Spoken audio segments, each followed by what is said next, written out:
Hi guys, it's Tablet-News.com and I'm here with the game Worms 2 Armageddon tested on the iPad mini. I just wanted to show you this title because I think it's fun, but it also has some flaws that need to be highlighted. It comes from Teen 17, just like the original Worms 2 Armageddon that many of you played when they were little kids or maybe in high school.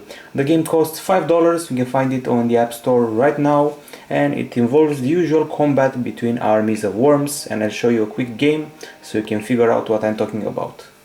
So it's a turn-based strategy game where you control some funny worms in an interesting environment and fire bazookas, rockets, grenades, call an airstrike, or simply move around. There are various game modes and some varied multiplayer modes. Yes, sir. So I can move the worm around by pressing the right side of the screen or the left side, so the left side and right side. I can tap on him to make him jump, and I can do a double tap to make him perform a backflip. This is the selection of weapons that includes the airstrike. We have a banana bomb, grenades, and even some special weapons for this iOS version of the device. So let's throw a random grenade, see where it lands. You have to press this button and keep it pressed for as long as you think it will be necessary to cause some damage. As you can see, there are several barrels placed all over the levels. If you blow up one of the barrels, you see that the worm catches on fire. Yes, sir. The problem here is that the AI is usually too good for you, so their moves are usually killers. Ow! The funny voices and the little lines that worms speak are here. And now it's time for a bit of revenge. We can also teleport if you want. And this is one of the game's problems. It's how hard you have to move the cursor to actually go someplace. Surprise! Some other controls that I must show you. For example, if you move around the screen with two fingers, you'll see all the map. You can also zoom in or zoom out. Yes, sir. That. That was a pretty tough attack. As you can see, at the bottom we have the hit points of both parties, and this is what I was talking about earlier. With two fingers you can see the entire map. You can pinch to zoom in or zoom out. And let's see what I can do now with this little worm. You can see here the amount of time that you have left for the worm's movement. It's a turn-based game after all, so let's place some dynamite and escape.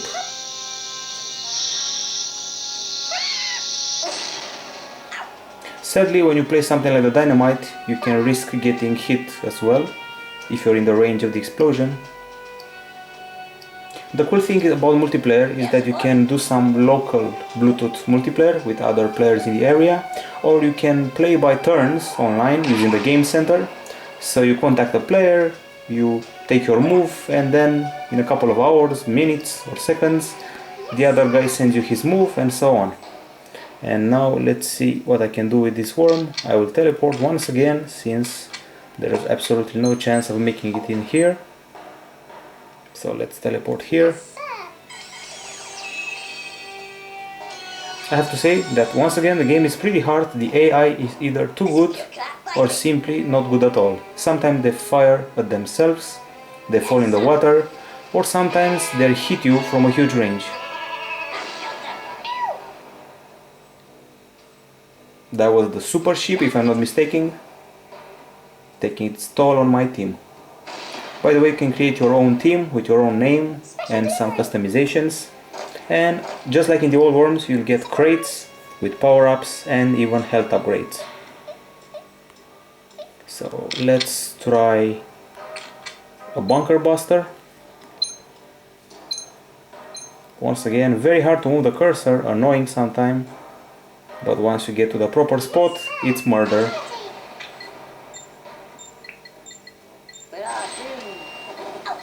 Probably the most fun you can have in this game is hitting a worm with a bat, baseball bat, and throwing him into the water. Okay, so let me also show you some other things that you can do in the game.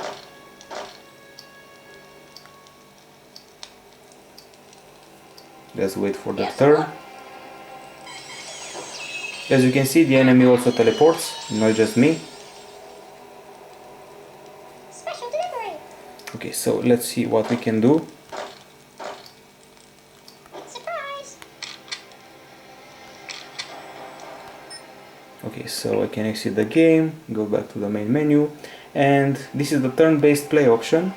This one that allows you to connect to the game center and see what the enemy does. So I just connected to a guy. This opponent has resigned. I can find a new opponent, start a new game, find an auto match, select play now. The game center will find me an opponent. I will send him my moves, he sends me his moves, and this is how the multiplayer is done, at least one of the multiplayer options. And now I have to wait for the guy to take his turn. As you can see, he's using a jetpack, flying around and throwing dynamite on top of me. Basically, from what I've heard from other players and other reviews, if you're good with the jetpack and good with the ninja rope, basically you can win all the games out there. So if you master the jetpack and ninja rope, you're skilled. But it's very hard to master them since the controls don't quite respond that well. Okay, now it's time for my move.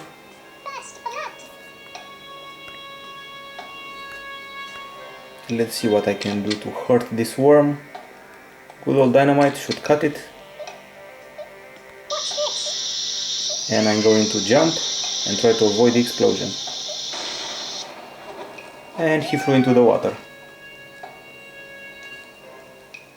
And that's what's happening right now. I'm sending my turn over. It was sent, and then I have to wait for the player to perform a move. I can meanwhile get back to the campaign. So this is the other multiplayer, like a hot seat game, create a network game. There are leaderboards and achievements, as you can see right here. And let me show you that there's also a campaign mode. I've already finished about 10 levels, and you get gold in exchange for finishing levels, and with that gold you can buy various stuff like hats, weapons, forts and gravestones. Pretty cool additions. Okay, so now I'm going to show you one of the single player games. There's also body count mode. Basically body count, it's an endless mode with waves of enemies, but the campaign is probably the most interesting part. The problems with this game are very easy to identify. We got the controls, we got the AI, and we got the long loading time. These are the three problems that plague the game. Worms 2 Armageddon takes up 207 megabytes. It was updated back in March, and it has 30 missions to offer in campaign mode. Surprise. The grade I give it is a 7 out of 10 for the three problems mentioned before, and I'm just going to blast these guys right now. Let's do it in style. Maybe use the Uzi this time. By the way, you can also point that aim in whatever direction you want. Make some victims. So here we go. It was a massive execution here. But there weren't that many hit points taken away. I could have placed the dynamite there, but I've used it too much. It appears that the Uzi is in fashion right now.